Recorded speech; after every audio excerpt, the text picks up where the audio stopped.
Namaste to all. I'm Pujita from class 9. My topic is about acid rains. Acid rains. When harmful gases release toxic gas and they react with the water vapor present in the air and causes rainfall. Acid rain caused by the chemical reaction that compounds like sulfur dioxide and nitrogen dioxide are released into the air by the form of factories and vehicles.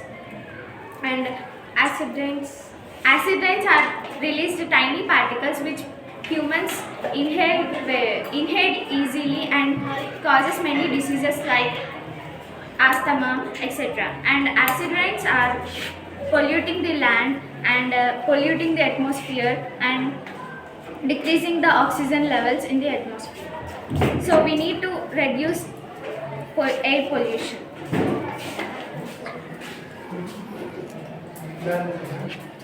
Thank you.